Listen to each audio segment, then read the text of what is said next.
Bueno, ya habiendo aclarado un poco a qué se refiere el concepto de código y cómo hablando en términos de lenguaje los códigos son sistemas, entonces ahora sí podemos hablar de lo que viene a ser el lenguaje verbal y lo que viene a ser el lenguaje no verbal. El lenguaje verbal es bastante básico y bastante simplista, ¿no? No hay mucho, perdón, bueno, no diríamos que es simplista, es quizá el lenguaje más importante de todos, pero no hay mucho que decir, o por lo menos dentro de la clase no vamos a ampliar mucho, precisamente porque es un lenguaje que le corresponde más a otra disciplina. También está dentro de la semiótica, pero curiosamente dentro de la semiótica hay un énfasis más en el estudio de signos no verbales.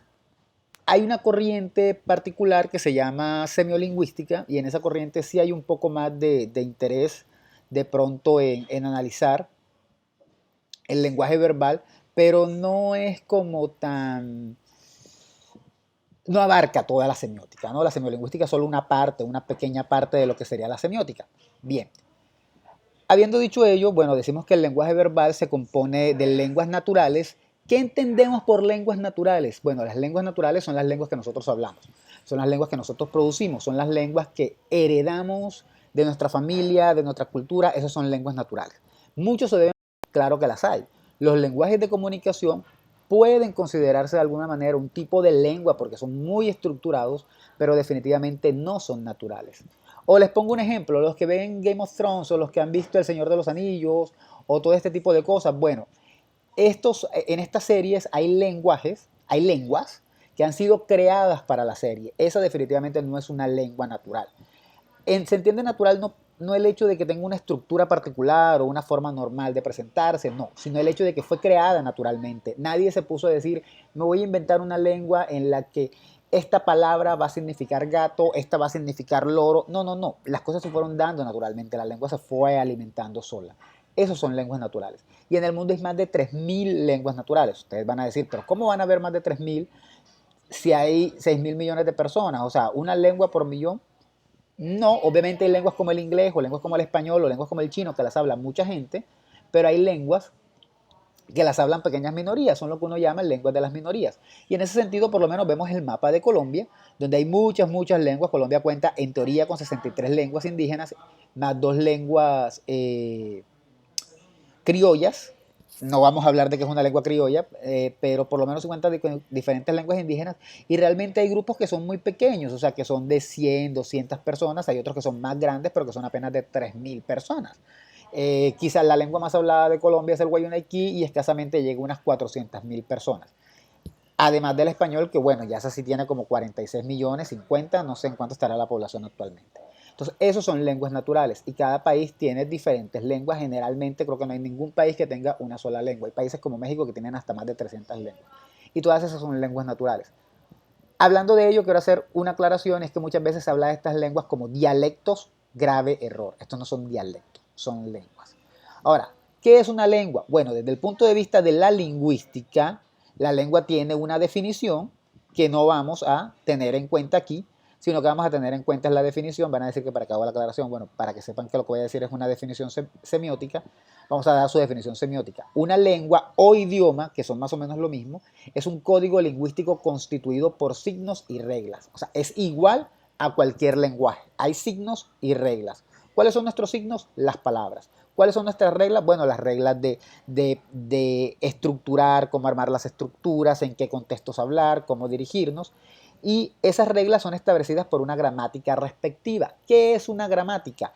Es como un conjunto, no sé si ustedes recuerdan cuando estaban en el colegio, quizá que veían clases de gramática y se hablaba de la gramática como las reglas que le daban a uno en el colegio. Así no se pronuncia. No se pronuncia sao, no se pronuncia tal. Eso no es la gramática. La gramática es todas las ideas o todo el compilado de ideas que uno tiene en la cabeza de cómo uno puede armar oraciones, cómo uno debe decir las cosas. Por ejemplo, yo soy muy abierto, puedo mamar gallo y todo lo demás, pero nunca he dicho una vulgaridad en esta clase. Ahora, yo digo vulgaridades, sí, digo un montón. Digo vulgaridades porque sí, porque me nace. O sea, tomo un poquito de agua y se me chorrea en la camisa y suelto una grosería. O sea, pero obviamente hay como unas reglas que uno sigue de, bueno, cuando estás en clase, cuando estás con los estudiantes, tú no haces ese tipo de cosas. Si algún día llegas a desarrollar una amistad o algo así con algún estudiante de alguna universidad X, posiblemente ahí la cosa cambiaría. Pero ¿por qué cambia la regla ahí? Porque cambia la relación. Entonces, en las lenguas hay reglas que tienen que ver con cómo usa uno, cómo se expresa uno, qué palabras usa uno, en qué contexto, y también tienen que ver con la sociedad, son reglas socioculturales. Eso lo veníamos viendo en el video pasado. En lingüística, hablando en términos de lengua, a eso se le llama gramática. En los demás signos no. Por ejemplo, podríamos decir que aquí hay una gramática, para algunos semióticos quizá hay una gramática y hay una organización, pero en general realmente no es tan viable considerar que hay una gramática, sino que preferimos usar el término gramática para la lengua. La gramática en la lengua incluye todo, todo, todo. ¿Qué es todo? La fonología, la sintaxis, la fonología son los sonidos individuales, una T, una P. O sea, cuando uno dice P, uno no está diciendo una P, uno está diciendo una P y una E. P. La P por sí sola es... Esos sonidos hacen parte de la gramática. Las estructuras después del verbo, perdón, después del sujeto generalmente viene un verbo y después viene el objeto o el complemento, como quieran llamarlo. El perro comió carne. Nunca decimos carne comió el perro. Si lo decimos es porque tenemos una intención particular, pero es muy raro decirlo.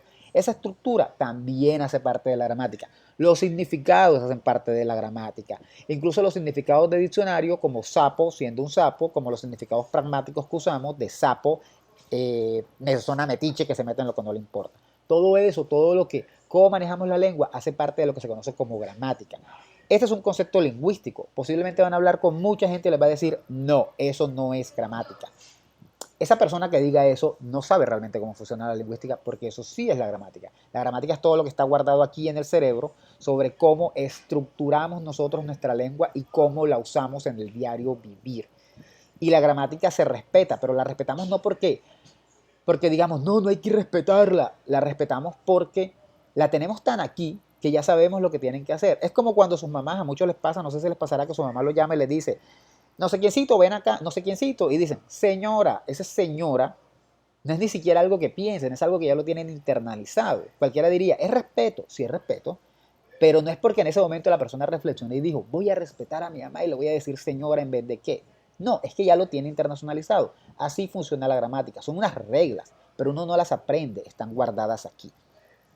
Entonces, por eso decimos que el lenguaje verbal sigue una gramática respectiva. Cada lengua tiene su gramática. La manera, una regla, los que saben inglés, una regla del inglés, nunca se puede elidir el pronombre.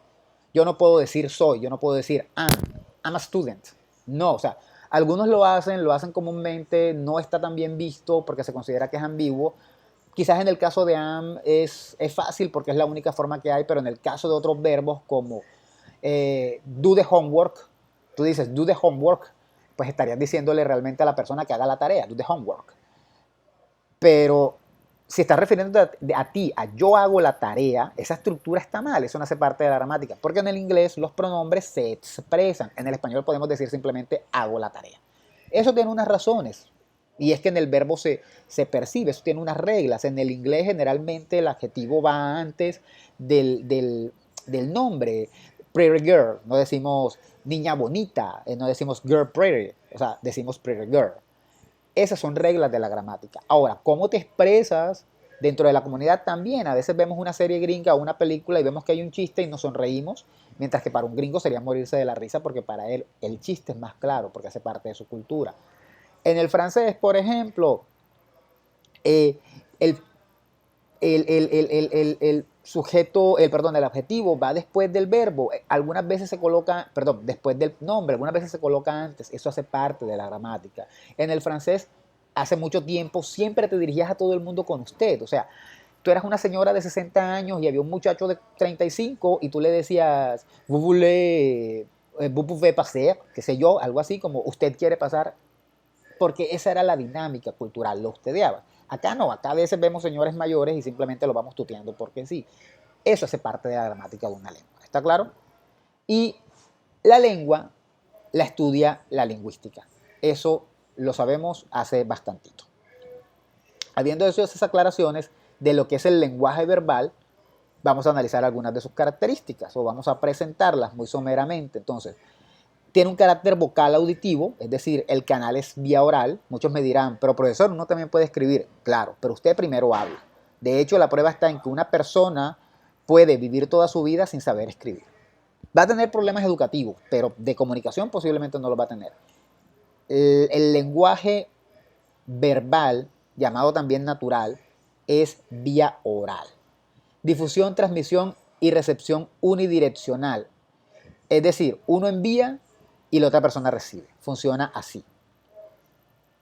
Yo emito mi mensaje, lo transmito y alguien lo recibe. Hay un oyente y hay un receptor y hay un canal. Así funciona. Esa es la manera en la que se establece la comunicación. Alguien envía mensaje y otra persona recibe. Hay una dirección. No es posible, de alguna manera, hablar dos personas al tiempo. ¿Qué pasa cuando hablan dos personas al tiempo? Pues no hay comunicación. O sea, es posible, lo podemos hacer, pero para que sea funcional tiene que salir un mensaje, llegar por un canal, el canal sería la voz, y otra persona tiene que escucharlo. Generalmente cuando tratamos de hacer las dos cosas al tiempo nos resulta complicado. No es que no se pueda, eso es lo que para que realmente sea funcional tiene que emitirse y alguien tiene que recibirlo. ¿Uno puede recibir un mensaje antes de que alguien se lo diga? No, imposible. Como que alguien llegue y dice, María, y de repente María dice, ya sé, ya lo voy a hacer. ¿Puede pasar? Claro, pero es porque de pronto María ya antes conoce el mensaje que le van a enviar. Pero que de la nada uno sepa, uno va a una persona y diga, esa persona me va a decir que tengo que levantarme de aquí. Mire, si usted lo sospecha es porque posiblemente han pasado cosas previamente para que lo sospeche. Pero de entrada nadie, no puede primero uno recibir el mensaje y después escucharlo. La única manera de que eso pase es que ya uno se lo hayan dicho antes o ya uno lo suponga. Pero generalmente primero se escucha el mensaje y luego se recibe. Simple. Extinción rápida, más o menos. ¿Qué quiere decir extinción rápida? Bueno, realmente las lenguas van desapareciendo. O sea, cualquiera diría, no, las lenguas duran eternas. No, no, no, falso. El español no tiene más de 1000 años. No llega ni a los 1000 años todavía. Y las lenguas se van muriendo porque la gente las va cambiando. No tiene que ver con que la gente diga, ya yo no quiero hablar más esa lengua. No. Tiene que ver con que la gente decide, no, la gente va cambiando esa lengua y esa lengua se va convirtiendo en otra cosa. La prueba más latente de ese hecho o lo más evidente de esa situación es el latín. No sé si lo saben, pero todas las lenguas, muchas de las lenguas de pronto, que se hablan en Latinoamérica, bueno, vamos a ir al grano. El portugués, el francés, el español, el italiano, el catalán, entre otras lenguas, provienen del latín.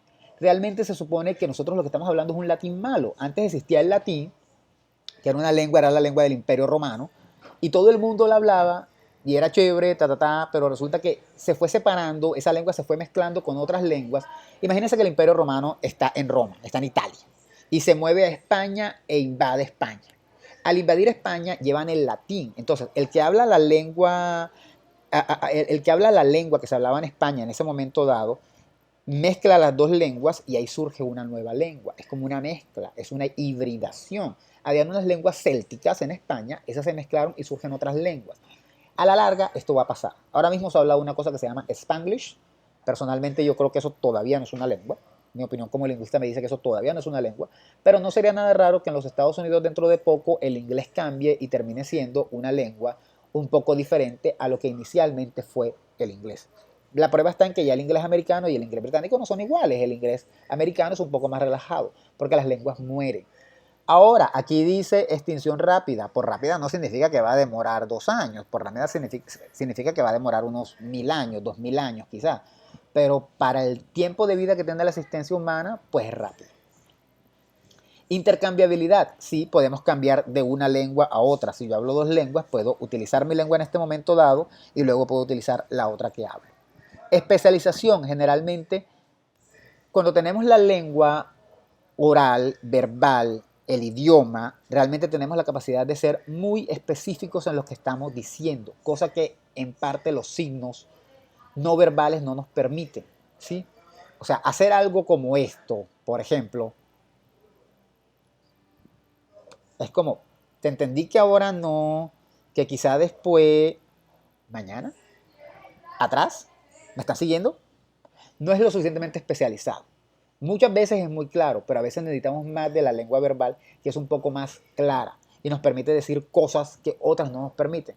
Eso lo vimos en la clase pasada cuando hablábamos de que bueno, hay unas ventajas que nos ofrece la lengua verbal, aunque hay otras que nos ofrecen los signos no verbales. Pero esta es más especializada, nos permiten ser más específicos. ¿Ustedes se imaginan que yo les estuviera diciendo todo esto por signos, así, señas? Imposible, ni con dibujitos. Retroalimentación completa, hablamos, nos responde. La retroalimentación tiene que ver con el hecho de que nosotros nos comunicamos y recibimos una respuesta. Nos retroalimentan. Eso tiene que ver la retroalimentación. Cuando me entregan un trabajo y yo lo reviso y les devuelvo una respuesta, eso es retroalimentación. Así funciona la lengua. Si yo les digo, ¿van a venir mañana a la clase? Ustedes me van a responder, sí, no, no puedo, va a llover, coronavirus, lo que sea. Eso es una retroalimentación. Siempre que escuchamos algo, podemos responder. No siempre respondemos, pero podríamos hacerlo. Y eso hace parte de lo que uno llama retroalimentación completa, en el sentido de que todo lo podemos responder. Siempre y cuando, ojo, siempre y cuando esté dentro de nuestra lengua. Si alguien nos pregunta algo en inglés y no lo respondemos, no es porque no estemos haciendo la retroalimentación, sino porque estamos utilizando un código diferente al nuestro. Porque una cosa es la lengua y la otra son los diferentes tipos de lengua que hay. Y nosotros cuando tenemos una lengua, la manejamos perfectamente, pero manejamos esa. Tener la capacidad de utilizar la lengua no significa que tenemos la capacidad de utilizar todas las lenguas. Para utilizarlas todas tendríamos que haber estudiado. La semanticidad, sí, porque cada cosa que decimos tiene un significado. Hasta las palabras que creemos que no tienen significado, tienen un significado. Si yo digo la cama, si yo digo el celular, cualquiera dirá, pues celular tiene un significado, es un aparato para llamar, claro, y él no tiene ningún celular, perdón, él no tiene ningún significado, sí lo tiene. Nos está indicando que es uno solo, porque dijimos él y no dijimos los. Todo tiene un significado. En payasos, la S tiene un significado plural, igual al de él, los. Todos los elementos de la lengua tienen un significado. Si hubiera uno que no tuviera significado, no existiría. No existiría. Cada, cada estudiante debe traer su trabajo. Cada tiene un significado. Estudiante, persona que estudia. Cada, ¿qué significa? En ese contexto significa todos. Todos los estudiantes tienen que traer su trabajo. Cada estudiante tiene que traer tu trabajo. Cada palabra por tiene su significado. Cualquiera diría, ¿qué significa por? Me compré, no sé, ¿qué puedo decirle? Fui por arroz. Ahora, si decimos fui arroz, ¿qué quiere decir? ¿Que en algún momento fuiste un grano de arroz? Sí. Entonces, si digo fui por arroz, significa que saliste en pos de encontrar arroz.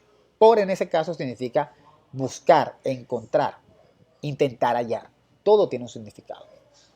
Esta definición última de por es un poco complicada, es un ejemplo, semánticamente tendría otro, pero eso no lo vamos a hablar aquí porque eso es más lingüística. Arbitrariedad, eso lo sabemos. Las lenguas no es que el ser humano se las invente porque él quiere, pero es el ser humano el que se las inventa.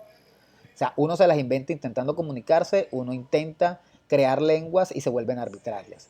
Cuando el hombre comenzó a comunicarse, seguramente eso fue lo que pasó. Intentaba comunicarse de alguna manera y fue creando su lengua, la fue comunicando y lo fue haciendo involuntariamente. Quizá comenzó diciendo y luego terminó llamando, qué sé yo, a la carne, al perro, a su esposa, terminó diciendo mujer, whatever. Así comenzó a surgir la lengua. E incluso hoy en día, por ejemplo, en el ejemplo que les decía de los romanos, cuando los romanos llegan a España, la gente cambia la lengua y surge el español, pero es con el interés de comunicarse. No es por hacerle la rosca a los romanos, es porque tienen necesidad de comunicarse. Y en ese sentido lo crean, lo inventan. No a propósito muchas veces, sino con el fin de comunicar. Si ustedes hacen un análisis y comienzan a mirar palabras como mamá y papá, se van a dar cuenta, sobre todo de mamá, que en muchas lenguas es muy similar. Mère, mom, mamá, mère, no, bueno, esos franceses, mam, son palabras que siempre comienzan con M. ¿Por qué? ¿A qué se debe eso? Bueno, eso viene porque los niños, uno de los primeros sonidos que hacen son y en ese proceso uno cree que le están diciendo mamá. Analicen eso.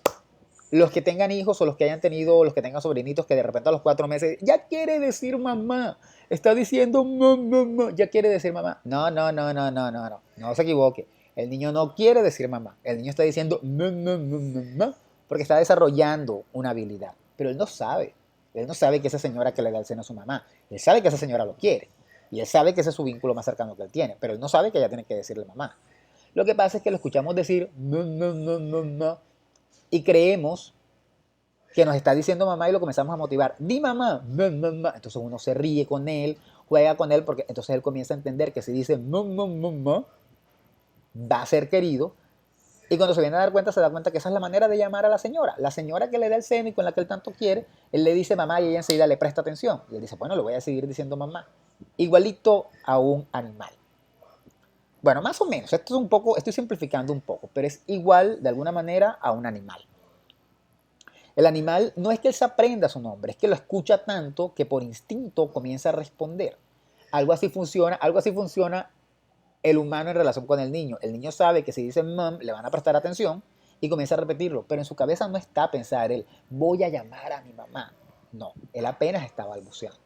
Y en ese sentido es arbitrario. Decidimos que la palabra mamá es mamá porque escuchábamos que el niño decía mmm, mmm, mmm.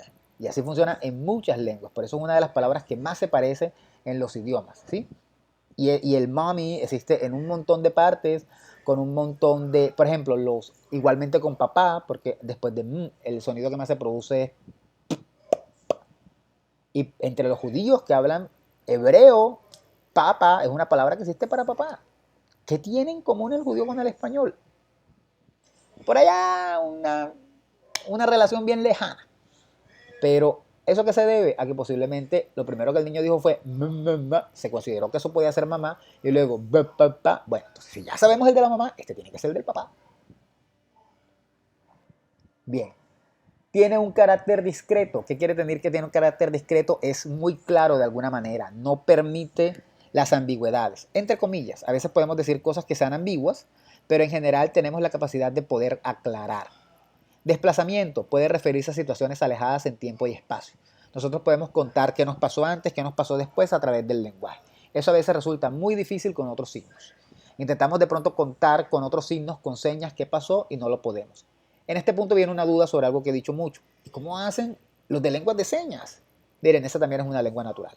Muchos mudos aprenden a hablar, muchos sordos, esa es la palabra correcta, sordos, aprenden a hablar por signos porque lo van aprendiendo naturalmente. Y esas son lenguas naturales también. Entonces sí, sí, es cierto. Uno puede hablar de todo, de presente, de pasado. No es como muchos otros signos que nada más hay que hablar de ellos ahora, porque ahora es que tienen sentido. Eso es un tema más complicadito, pero se refiere más o menos a eso. Y eso también lo podemos hacer con lenguajes de señas, porque los lenguajes de señas también son lenguas naturales. En ese sentido, el carácter vocal auditivo aplica para las verbales orales. Pero todas las demás características se aplican a los lenguajes de señas que eh, también pueden referirse al pasado, al presente y al futuro. En algunos casos sí se pueden crear cosas a propósito, pero en cualquier lengua se puede hacer. O sea, en cualquier lengua podemos crear palabras a propósito. La mayoría no, pero alguna que otra. Hay una secuencialidad. Uno no puede decir dos cosas a la vez. Yo no puedo decir papá y mamá a la vez. Papá y mamá. Hay una línea que sale de voz. Por eso si ven imagencitas en Google van a ver que ponen como una línea de palabras, porque así funciona la lengua. Hay una secuencia. Uno no puede decir dos palabras al tiempo. Hay creatividad, uno puede inventarse con la lengua todo lo que uno quiera decir. Una oración que yo nunca haya dicho. A ver, voy a inventar algo que yo nunca haya dicho. La botella se resbaló por la almohada y se golpeó con el Big Vapor. Yo estoy bastante seguro que nunca jamás en mi vida había dicho eso, pero me permite ser creativo y con el lenguaje podemos decir todo lo que según nuestros límites podamos. Porque hay palabras que de pronto desconocemos, pero podemos inventarnos lo que sea. No hablo solamente de cuentos, sino de oraciones. Oraciones loquísimas como la nube se me puso en la cabeza y comenzó a vomitar un vino rojito que yo eché en una copa y me tomé y sabía a uvita de la del palo del colegio donde hice el bachillerato. Una cosa súper creativa y loca que me acabo de inventar en el momento. Estoy seguro que eso nunca lo había dicho. A eso me refiero con creatividad. La tradición, bueno, uno nace, aprende la cultura, tienes la lengua y se conserva, hace parte de la tradición. Muchas veces identificamos los pueblos con su lengua. Prueba de ello, los palenqueros. Uno identifica que el palenque es una lengua de ellos y uno considera que esa lengua hace parte de su cultura. pero aplica para todo el mundo. Para nosotros también aplica porque el español hace parte de nuestra cultura, para los guayús el guayunaiki, y el español también hace parte de la cultura de los palenqueros y también hace parte de la cultura de los guayús, porque las lenguas hacen parte de las culturas de los pueblos.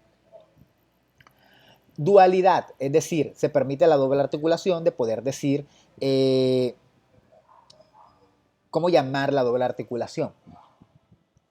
La doble articulación se refiere al proceso en el cual no tiene que ver con la articulación de los sonidos, sino a la capacidad que uno tiene de transmitir diversidad de alguna manera dentro del mensaje. Es un concepto un poquito más complicado de la doble articulación de la lengua, podemos suspenderlo un poquito, porque tiene que ver con la capacidad de tener una doble articulación, una doble secuencia, ¿no? Disimulación. La disimulación implica que se pueden generar enunciados falsos. Yo puedo decir cosas que sean mentiras, como que todos perdieron el examen de semiótica. Eso es falso, no hay ningún problema con eso. Reflexividad. Podemos discutir sobre el lenguaje. Nosotros podemos ponernos a hablar del mismo lenguaje con el lenguaje. Yo lo que estoy haciendo aquí ahora mismo es hablar del lenguaje utilizando el lenguaje. E incluso cuando alguien pregunta, oye, ¿qué significa esta palabra? Ahí está, utilizando el lenguaje para hablar del lenguaje. Y eso es algo que permite, o sea, el signo permite hablar de sí mismo. Traducción. Podemos traducir a diferentes lenguas, es el único sistema que puede cambiarse a otro sistema con las mismas características y obtener signos completamente diferentes. Argumentabilidad. Sí, podemos razonar y podemos ofrecer razones de lo que estamos planteando. Y por último, la capacidad de aprendizaje, porque siempre podemos aprender una lengua. Siempre. Tenemos una lengua materna, una lengua con la que nosotros nacimos, pero siempre podemos aprender otra si nos lo proponemos. Este grupo amplio son las características del lenguaje verbal, son amplios. Sé que no quedaron claros, en el libro no están explicados, pero bueno, sé que no quedaron claros, no, espero que hayan quedado claros con la diferencia de la doble articulación, que tiene un carácter más lingüístico, pero la idea es más o menos que comprendan cuáles son las características de este lenguaje, porque este lenguaje cuenta con características diferentes a las del lenguaje no verbal, por decirlo de alguna manera. Ningún otro sistema de signos es tan especializado como este, porque no nos permiten decir tantas cosas de la manera en la que podemos decirlos con el no verbal. Algunos sistemas de signos, y lo vimos en la clase pasada, nos permiten decir cosas que no podemos decir con el lenguaje verbal, pero son minorías. O sea, el que más puede decir cosas es el verbal. Los otros dicen cosas que el verbal no, pero siempre son menores. Generalmente el verbal hace más cosas. Eso es lo que quiero que vean. Finalmente, pues una cita precisamente del texto que dice: el lenguaje verbal es el único sistema de comunicación. Creemos que puede traducir todos los demás. Bien, antes que nada debemos precisar que todo sistema necesario será interpretado, y que la interpretación la hemos de dar también en algún sistema. Básicamente, ¿a qué se refiere? Es el único sistema que podemos traducir. Podemos tomar nuestro sistema de comunicación y traducirlo a otros. Por eso en este caso tenemos la imagen donde donde hola se dice de diferentes maneras, aunque algunas no corresponden. En francés bonjour no es hola, hola salud, pero esa es la idea, ¿no? Que realmente es el único sistema que podemos traducir a otros sistemas, y es el único que nos permite explicar todos los demás sistemas. Si alguien no conoce las señales de baño y dice, mira, yo quiero ir al baño, sigue las señales. No entiendo las señales, entonces uno le dice, bueno, donde veas un señor y una señora en un cuadrito, ella con una faldita, con un pantaloncito, seguramente ese es el baño. Uno puede explicar a través de el sistema de signos del lenguaje verbal, todos los otros sistemas de signos. ¿Está claro? Y con eso básicamente terminamos con lo que tiene que ver, o las características, las generalidades, lo más general del lenguaje verbal. He tratado de ser breve, sé que es un video amplio, pero quiero que tengan en cuenta que esto puede corresponder a todo un semestre de lingüística. Entonces, si tienen dudas sobre este tema, que creo que lo di un poco rápido, sí pueden preguntarme, porque creo que aquí sí pueden quedar muchas dudas. Bien.